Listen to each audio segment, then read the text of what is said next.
Hello दोस्तों, exam time में आप लोगों का स्वागत है। आज हम घटना चक्र पूर्वालोकन का रसायन विज्ञान कवर करने वाले हैं। चलिए शुरू करते हैं। पहला चैप्टर है परमाणु संरचना।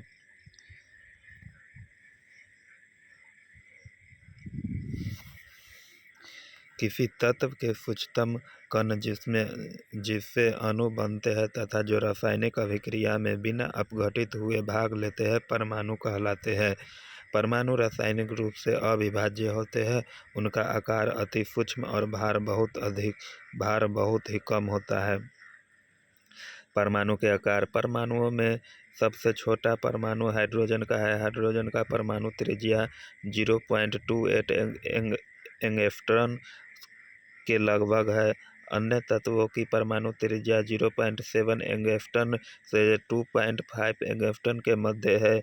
1 एंगस्ट्रॉम 1.0 × 10⁻⁸ सेमी। परमाणु का भार। परमाणु में सबसे हल्का परमाणु हाइड्रोजन का है। हाइड्रोजन परमाणु का द्रव्यमान 1.008 AMU है। अन्य तत्वों के परमाणु के द्रव्यमान 2 से 260 AMU के मध्य है। परमाणु की संरचना। 19वीं शताब्दी के मध्य तक परमाणु द्रव्य के सूक्ष्मतम अविभाज्य कण माने जाते थे, परंतु 19वीं शताब्दी के अंतिम दशक व उसके बाद में हुई वैज्ञानिक खोजों से यह ज्ञात हुआ कि परमाणु स्वयं विभिन्न प्रकार के अति सूक्ष्म कणों के बने हुए हैं, जिसको मूल कण कहते हैं। मूल कण में कुछ कण अस्थायी कण है, शेष कण अस्थायी कण है। अस्थायी कण परमाणु के बाहर स्वतंत्र अवस्था में रह सकते हैं। अस्थायी कणों का परमाणु के अंदर और परमाणु के बाहर क्षणिक अस्तित्व होता है। इलेक्ट्रॉन, प्रोटॉन और न्यूट्रॉन अस्थायी मूल कण है। पॉजिट्रॉन, न्यूट्रॉन, एंटी न्यूट्रिनो और मेसॉन अस्थायी कणों में आते हैं। इलेक्ट्रॉन, प्रोटॉन और न्यूट्रॉन परमाणु संरचना के प्रमुख मूल कण हैं। अब इलेक्ट्रॉन के बारे में जानते हैं। इलेक्ट्रॉन अति सूक्ष्म ऋण आवेशित कण है। एक इलेक्ट्रॉन पर यूनिट ऋण आवेश होता है। इलेक्ट्रॉन का द्रव्यमान हाइड्रोजन परमाणु H के द्रव्यमान mH बराबर 1.008 AMU का लगभग 1/1837 है। इलेक्ट्रॉन की खोज 1897 ईस्वी में इंग्लिश वैज्ञानिक J.J.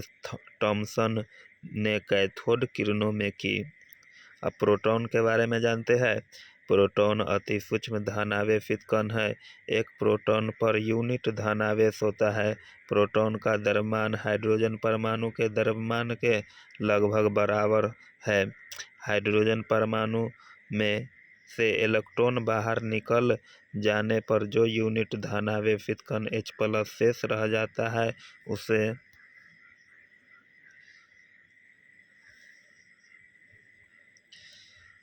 उसे परमाणु का नाभिक या प्रोटॉन कहते हैं। जर्मन भौतिक वैज्ञानिक ईस्वी गोल्डस्टीन ने प्रोटॉन की खोज की है। न्यूट्रॉन के बारे में जानते हैं। चलिए शुरू करते हैं। न्यूट्रॉन विद्युत उदासीन कण है। न्यूट्रॉन का द्रव्यमान हाइड्रोजन परमाणु के द्रव्यमान के लगभग बराबर है। न्यूट्रॉन की खोज वर्ष 1932 में इंग्लिश वैज्ञानिक J. चैडविक ने की। परमाणु नाभिक का संगठन। परमाणु नाभिक की रचना प्रोटॉन और न्यूट्रॉन से होती है।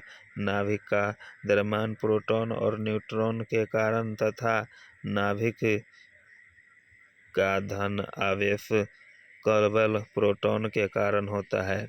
प्रोटॉन और न्यूट्रॉनों को सामूहिक रूप से न्यूक्लियॉन कहते हैं, क्योंकि ये कण परमाणु न्यूक्लियस नाभिक के घटक है।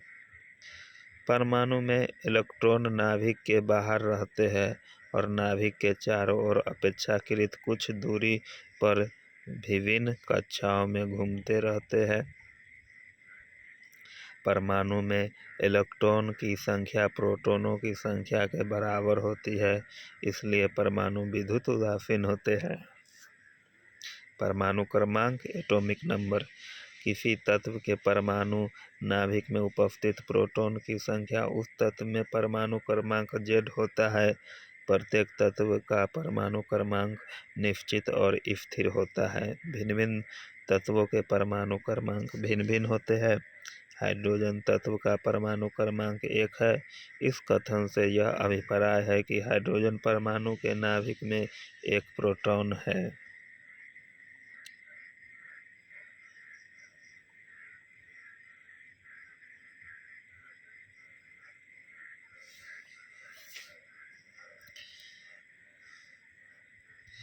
द्रव्यमान संख्या।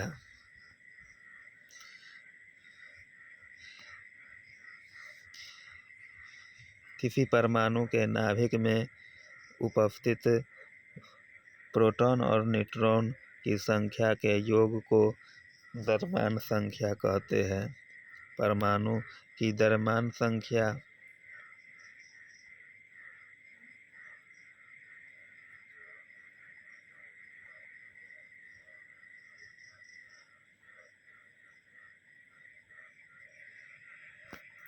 परमाणु की द्रव्यमान संख्या A बराबर नाभिक में प्रोटॉन की संख्या Z प्लस नाभिक में न्यूट्रॉन की संख्या N।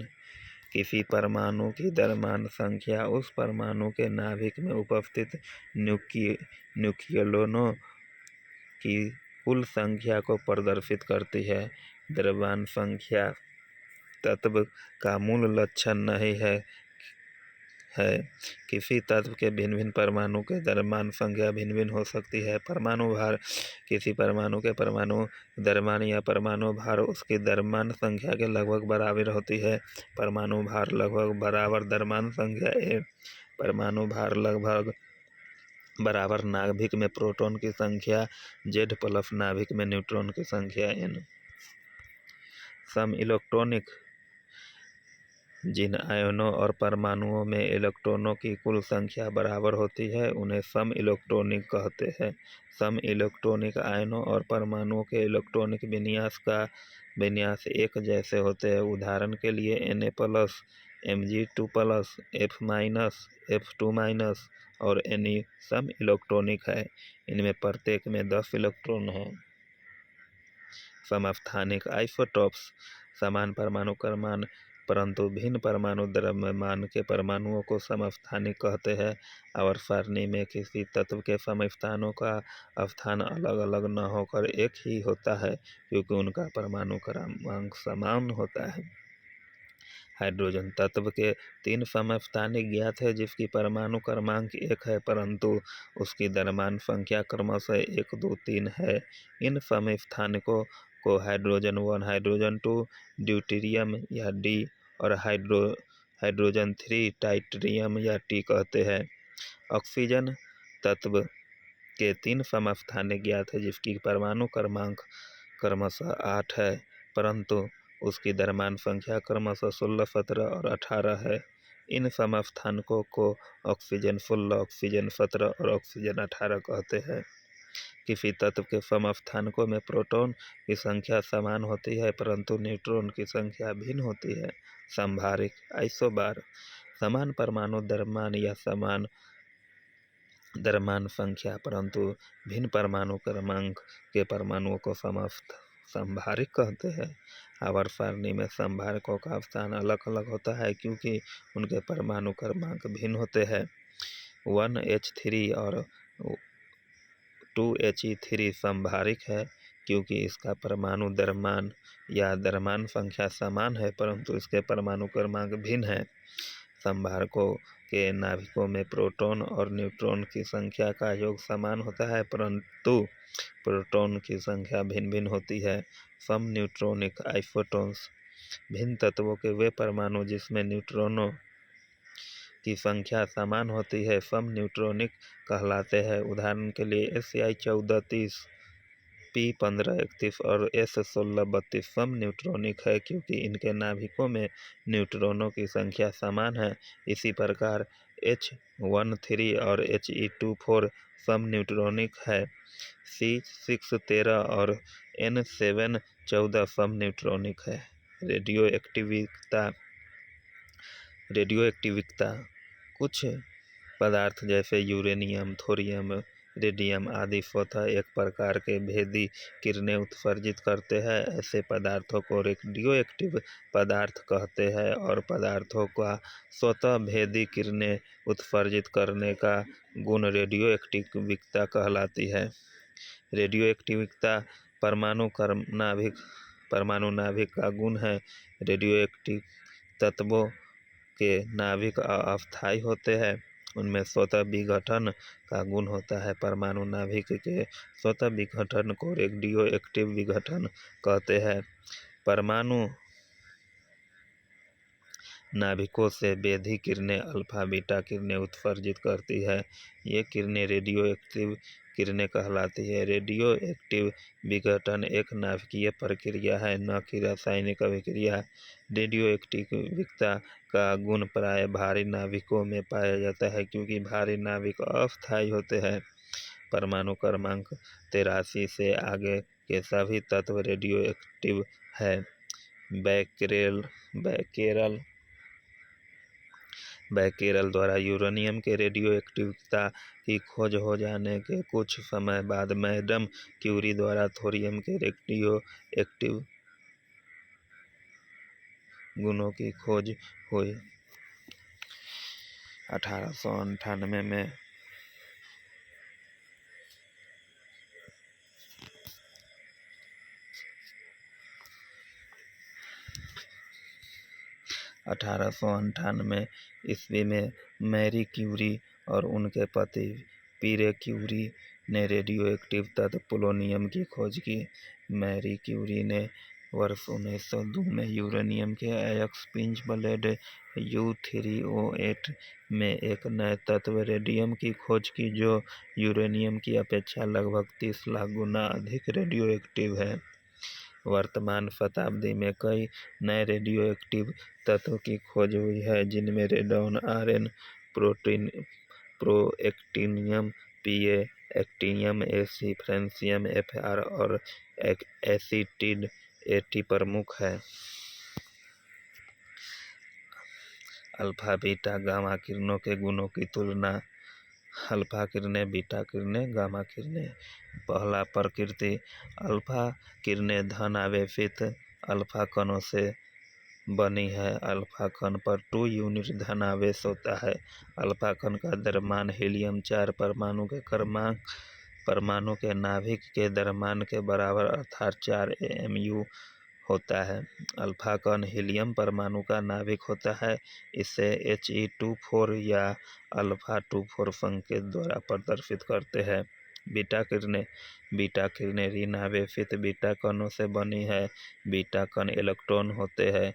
बीटा कण अर्थात इलेक्ट्रॉन पर यूनिट ऋण आवेश होता है तथा माइनस कण का द्रव्यमान 0.0054866 AMU होता है। बीटा कण को -β10 या -E10 संकेत द्वारा प्रदर्शित करते हैं।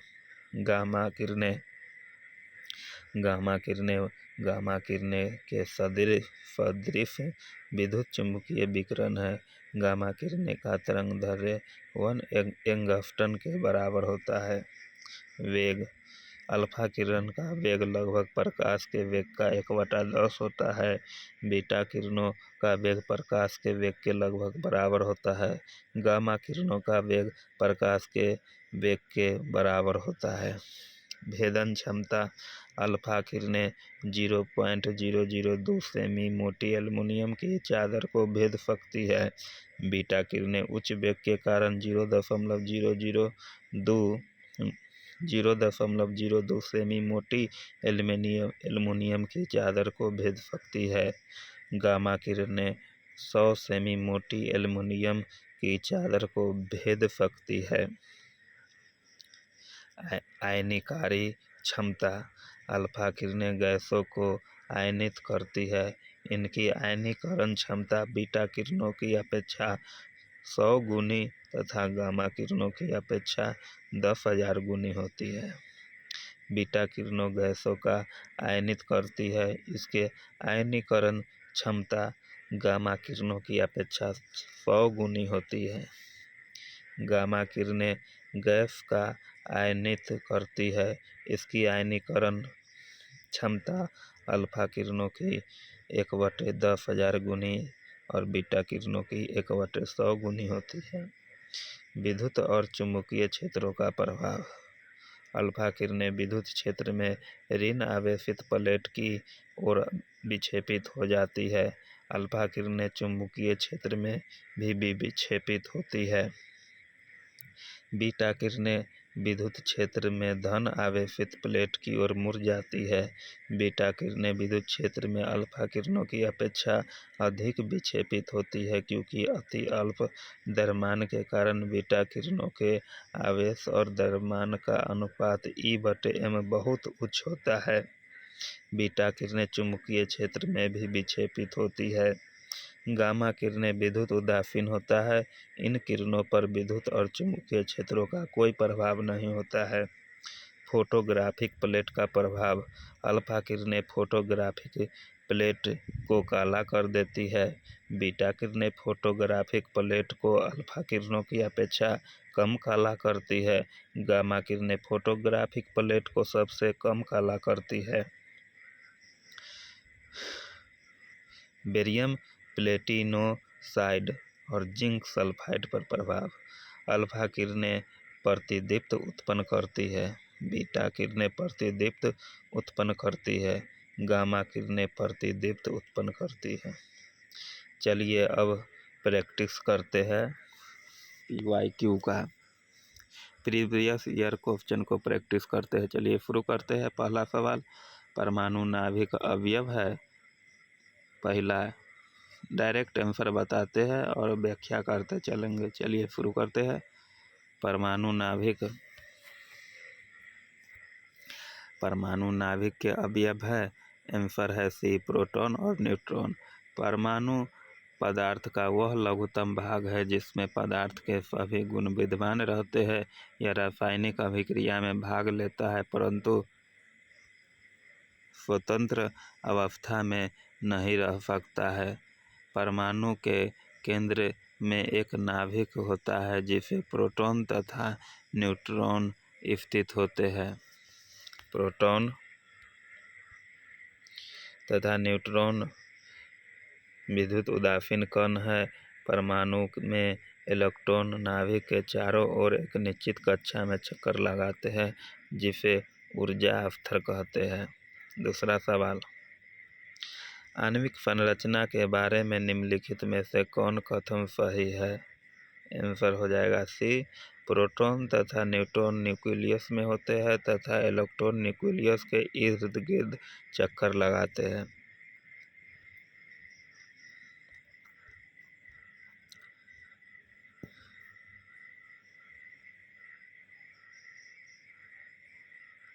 तीसरा सवाल, एक परमाणु के केंद्र का धनावेशित हिस्सा कहलाता है।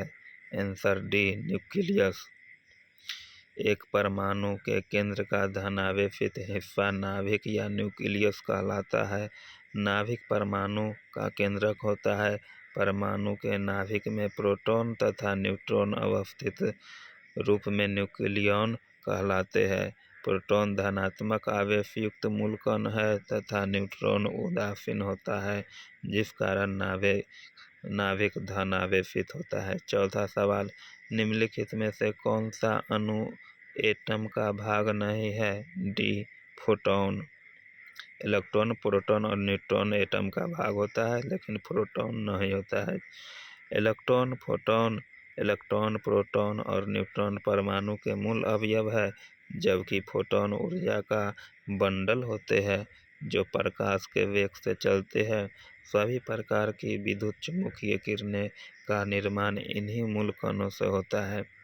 पाँचवा, एक ही प्रकार के परमाणु निम्न में से किसमें मिलता है? आंसर सी, प्राकृतिक तत्व में। एक ही प्रकार के परमाणु प्राकृतिक तत्व में मिलता है। परमाणवीय नाभिक किसने खोजा है? आंसर हो जाएगा रदरफोर्ड। परमाणु एटम के नाभिक की खोज अर्नेस्ट रदरफोर्ड ने वर्ष 1911 में की थी। एटम में न्यूट्रॉन की खोज किसने की थी? बी. चैडविक। रदरफोर्ड ने परमाणु में न्यूट्रॉन के अस्तित्व को प्रस्तावित किया था, किंतु न्यूट्रॉन की खोज वर्ष 1932 में चैडविक ने की थी। उन्होंने पता लगाया कि बेरिलियम तथा अन्य परमाणु पर यदि तीव्र गति वाले कण की वर्षा की जाए तो उसमें से विद्युत उदासीन कण निकलते हैं, जिसे न्यूट्रॉन कहते हैं। 8वां सवाल, निम्नलिखित में से कौन अणुपरमाण्विक कण नहीं है? Answer C. ड्यूट्रॉन। अणुपरमाण्विक प्रारंभिक या सम्मिश्र परमाण्विक होते हैं, जो अणु से छोटे होते हैं। अणुपरमाण्विक कणों में इलेक्ट्रॉन, प्रोटॉन, न्यूट्रॉन शामिल है। ड्यूट्रॉन एक स्थिर कण है जिसमें एक प्रोटॉन तथा एक न्यूट्रॉन होता है। निम्न युग्म में से कौन सा कण प्रतिकण युग्म है? इलेक्ट्रॉन और पॉजिट्रॉन। अधिकतर कणों के अनुरूप उनसे संबद्ध एक प्रतिकण होता है जिसका द्रव्यमान उस कण के द्रव्यमान के बराबर हो, जबकि विद्युत आवेश उस कण के विपरीत होता है। उदाहरण के तौर पर इलेक्ट्रॉन का प्रतिकण धन आवेशित एंटी इलेक्ट्रॉन या पॉजिट्रॉन है। सूची 1 को सूची 2 से सम्मिलित कीजिए और सूचियों के नीचे दिए कूट का उपयोग कर सही उत्तर चुनिए।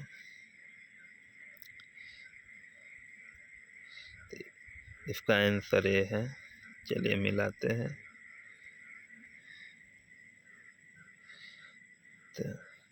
शून्य द्रव्यमान हो जाएगा न्यूट्रॉन का।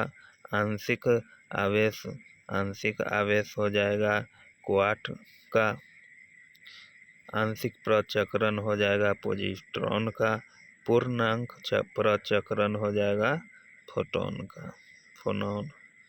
पॉजिट्रॉन एक धनावेशित मूल कण है जिसका द्रव्यमान एवं आवेश इलेक्ट्रॉन के बराबर होता है, इसलिए इलेक्ट्रॉन का विरोधी कण कहते हैं।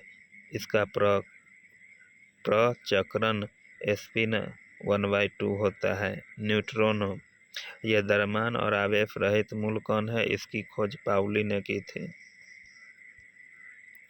क्वार्क पदार्थ का मूल कण है जिससे अधिकांश पदार्थ बने हैं। क्वार्क मिलकर हैड्रॉन बनाते हैं।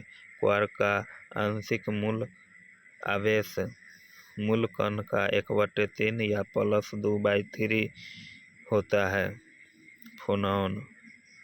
फोनॉन ध्वनि की लघुत्तम कण है। दृढ़ क्रिस्टल बीमा के कंपन में फोनॉन को पाया जाता है। अल्फा कण के 2 धन होते हैं। इसका द्रव्यमान लगभग बराबर होता है। आंसर हो जाएगा बी. हीलियम के एक परमाणु के नाभिक के।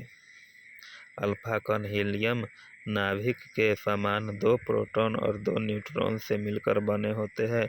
ये द्वि आवेश युक्त हीलियम आयन होते हैं। इनका द्रव्यमान हीलियम नाभिक के द्रव्यमान के बराबर होता है। इसकी मात्रा हाइड्रोजन परमाणु की मात्रा की 4 गुनी होती है। हीलियम के नाभिक में होते हैं। आंसर हो जाएगा 2 प्रोटॉन और 2 न्यूट्रॉन। निम्नलिखित में से किसमें ऋणात्मक आवेश होती है? बीटा कण में। अल्फा किरण अल्फा कणों से बनी होती है जो धनावेशित हीलियम नाभिक होते हैं। बीटा कण ऋणावेशित इलेक्ट्रॉन एवं गामा किरण अनावेशित होती है। गामा विद्युत चुम्बकीय तरंग है।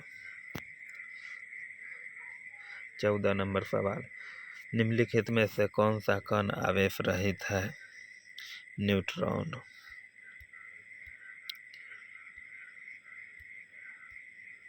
न्यूट्रॉन विद्युत उदासीन अपपरमाणु कण है। न्यूट्रॉन का द्रव्यमान प्रोटॉन के द्रव्यमान के लगभग बराबर होता है। न्यूट्रॉन की खोज वर्ष 1932 में इंग्लिश वैज्ञानिक जे चैडविक ने की। परमाणु में कक्षा भरने का क्रम नियंत्रित होता है। आंसर हो जाएगा अफबाउ सिद्धांत द्वारा। अफबाउ एक जर्मन शब्द है जिसका अर्थ है निर्माण। यह नियम तत्वों के इलेक्ट्रॉनिक विन्यास लिखने की एक आसान विधि प्रदान करता है। इसके अनुसार इलेक्ट्रॉन सर्वप्रथम निम्न ऊर्जा स्तर में जाता है।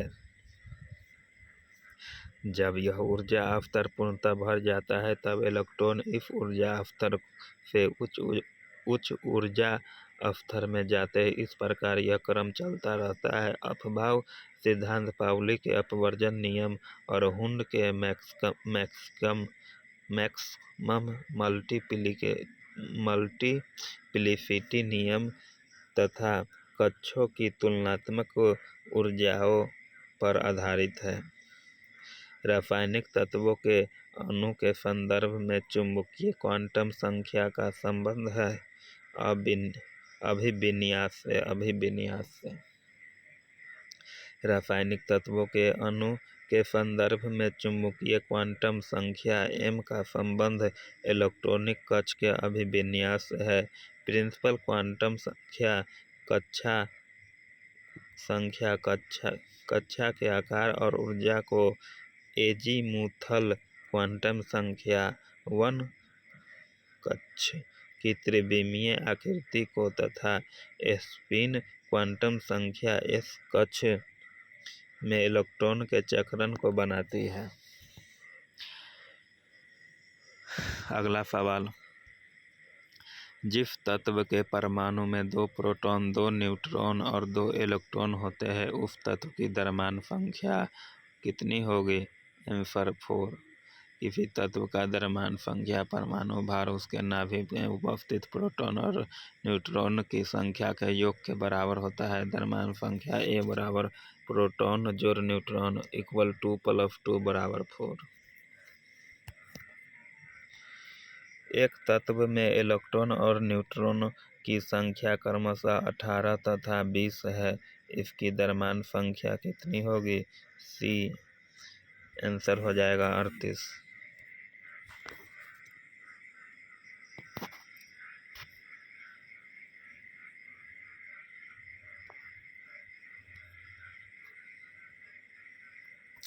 किसी तत्व के परमाणु के नाभिक में उपस्थित प्रोटॉन और न्यूट्रॉनों की संख्या का योग उस परमाणु के द्रव्यमान संख्या कहलाती है। उल्लेखनीय है कि परमाणु में इलेक्ट्रॉन की संख्या प्रोटॉन की संख्या के बराबर होती है जिसके कारण परमाणु विद्युत उदासीन होते हैं। प्रश्नानुसार द्रव्यमान संख्या बराबर प्रोटॉन की संख्या जोड़ न्यूट्रॉन की संख्या बराबर 18 जोड़ 20 बराबर 38। प्लूटोनियम न्यूक्लाइड Pu94 242 के नाभिक में न्यूट्रॉनों की संख्या होगी। Answer B 148। तो द्रव्यमान संख्या बराबर 242, परमाणु क्रमांक बराबर 94, तो प्रोटॉन की संख्या न्यूट्रॉन की संख्या बराबर द्रव्यमान संख्या माइनस प्रोटॉन की संख्या 242 माइनस 94 148। आंसर। परमाणु जिसमें प्रोटॉन की संख्या समान परंतु न्यूट्रॉन की संख्या भिन्न भिन्न रहती है कहलाते हैं समस्थानिक।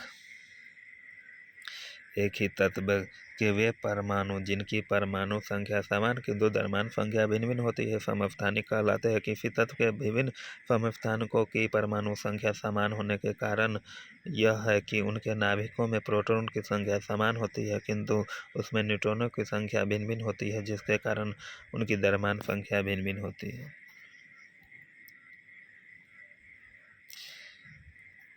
समस्थानिक होते हैं किसी एक ही तत्व के परमाणु जिनका परमाणु भार भिन्न भिन्न परंतु परमाणु क्रमांक समान होता है।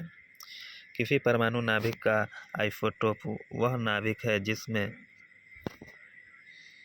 प्रोटॉन की संख्या वही रहती है परंतु न्यूट्रॉन की संख्या भिन्न भिन्न होती है। निम्नलिखित में से कौन समन्यूट्रॉनिक है? आंसर डी हो जाएगा। C14 6 N15 7 O16 8।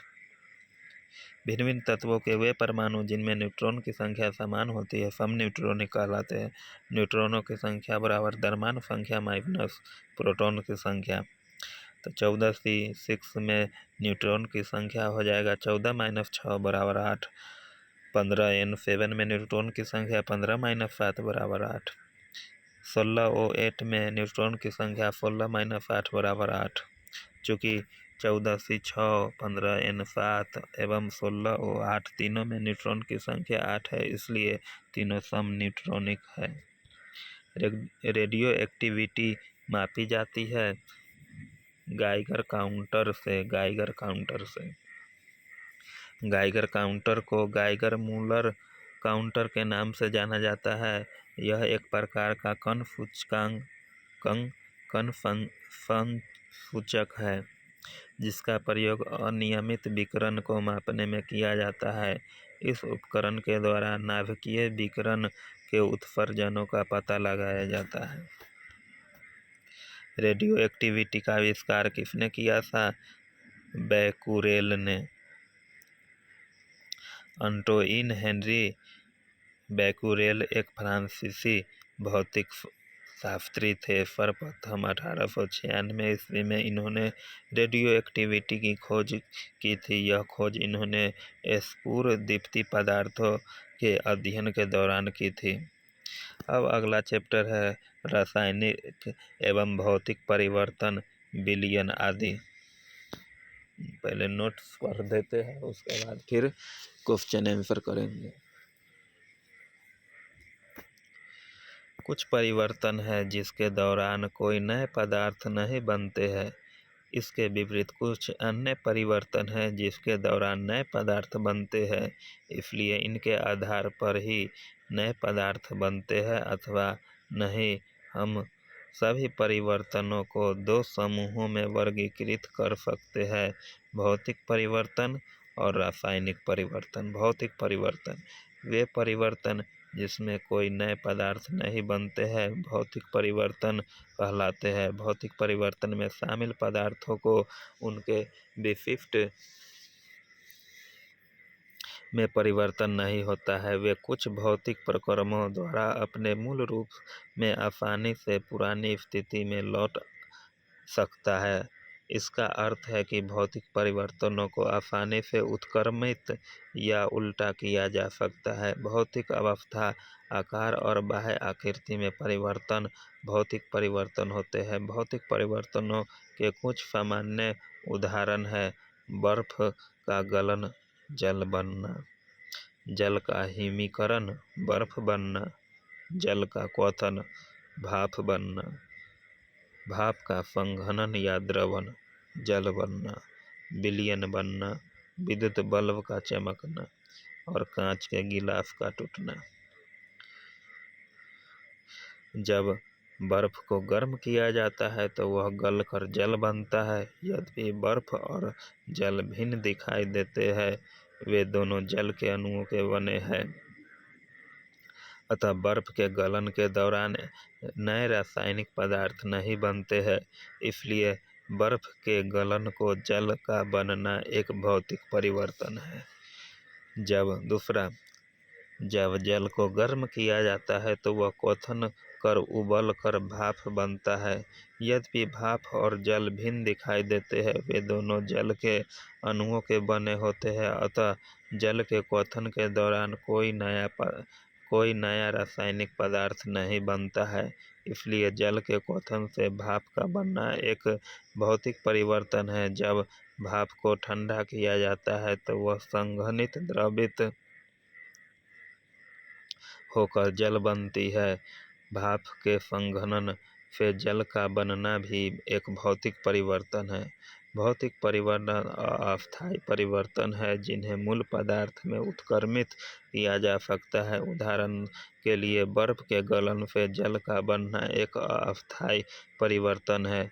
जल के शीतलन द्वारा मूल पदार्थ बर्फ में हम इस परिवर्तन को आसानी से उत्क्रमित कर सकते हैं। रासायनिक परिवर्तन अगला, वे परिवर्तन जिसमें नए पदार्थ बनते हैं रासायनिक परिवर्तन कहलाते हैं। रासायनिक परिवर्तन में शामिल पदार्थों में उनका वैशिष्ट्य परिवर्तन हो जाता है। वे पूर्णतः नए पदार्थों में रूपांतरित हो जाते हैं। नए पदार्थों को प्रायः उनके मूल रूप में वापस नहीं लाया जा सकता है। इसका अर्थ है कि रासायनिक परिवर्तन प्रायः अनुत्क्रमणीय होते हैं। रासायनिक परिवर्तनों के कुछ सामान्य उदाहरण हैं: मैग्नीशियम तार का जलना, कागज का जलना, लोहे में जंग लगना, दूध से दही का बनना और भोजन को पकना। यदि हम जलती हुई माचिस की तीली से कागज के टुकड़े को जलाते हैं तो पूर्णतः नए पदार्थ जैसे कार्बन डाइऑक्साइड, जल वाष्प, धुआं और राख उत्पन्न होते हैं। इसलिए कागज का जलना रासायनिक परिवर्तन है। रासायनिक परिवर्तन एक अस्थायी परिवर्तन है जो प्रायः अनुत्क्रमणीय होते हैं। उदाहरण के लिए कागज का जलना एक अस्थायी परिवर्तन है जिसे उत्क्रमित नहीं किया जा सकता है। कारण यह है कि कागज के दहन उत्पादों को संयोग करके हम एक बार फिर मूल कागज नहीं बना सकते हैं। अब भौतिक परिवर्तन और रासायनिक परिवर्तन में अंतर देखते हैं। भौतिक परिवर्तन में कोई नया पदार्थ नहीं बनता है, जबकि रासायनिक परिवर्तन में नया पदार्थ बनता है। भौतिक परिवर्तन एक अस्थायी परिवर्तन है, जबकि रासायनिक परिवर्तन एक अस्थायी परिवर्तन है। भौतिक परिवर्तन आसानी से उत्क्रमणीय होता है, जबकि रासायनिक परिवर्तन प्रायः अनुत्क्रमणीय होता है। भौतिक परिवर्तन में प्रायः अत्यंत अल्प मात्रा में ऊष्मा या प्रकाश ऊर्जा अवशोषित होती है या निकलती है, जबकि रासायनिक परिवर्तन में अत्यधिक मात्रा में ऊष्मा या प्रकाश ऊर्जा अवशोषित होती है या निकलती है। भौतिक परिवर्तन में पदार्थ नहीं परिवर्तित होता है, जबकि रासायनिक परिवर्तन में पदार्थ का द्रव्यमान परिवर्तित होता है।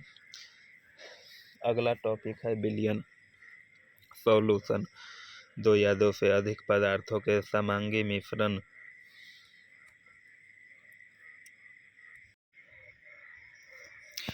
विलयन। दो या दो से अधिक पदार्थों के समांगी मिश्रण को विलयन कहते हैं। उदाहरण के लिए जल में थोड़ी चीनी डालकर उसे हिलाने पर चीनी जल में अदृश्य हो जाती है, अर्थात विलीन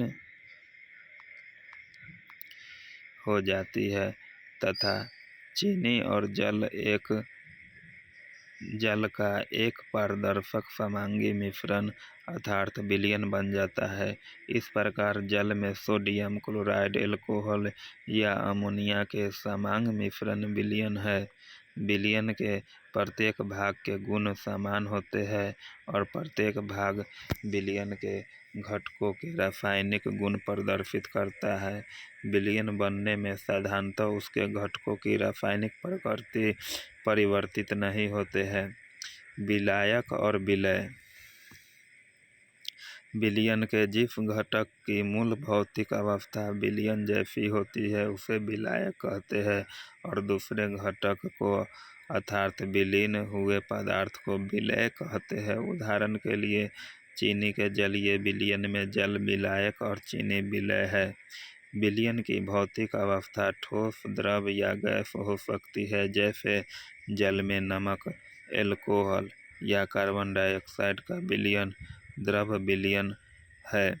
वायु एक गैसीय विलयन है।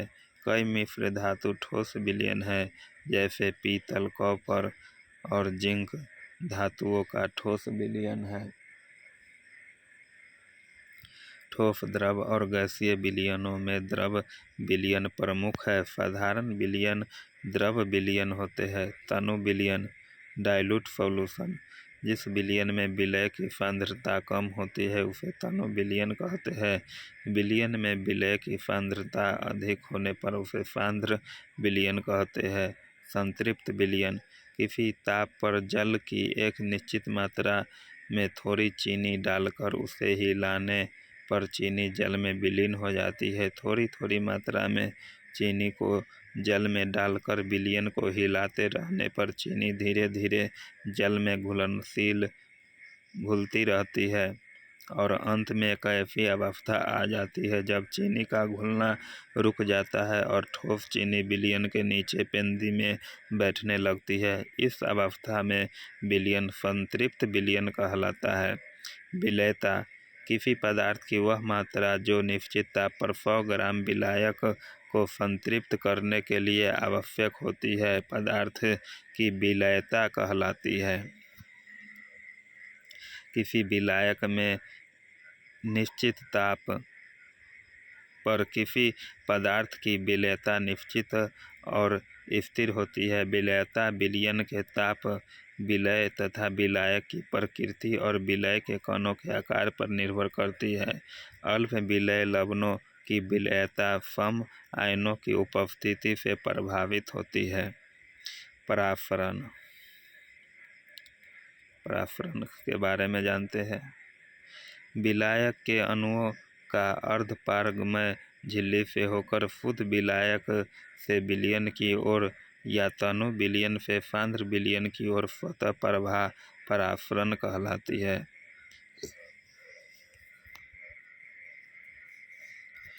अर्धपारगमय झिल्ली, वे झिल्लियाँ जो केवल विलायक के अणुओं को अपने से होकर आर पार आने जाने देती है परंतु विलय के अणुओं को नहीं, अर्धपारगमय झिल्ली कहलाती है।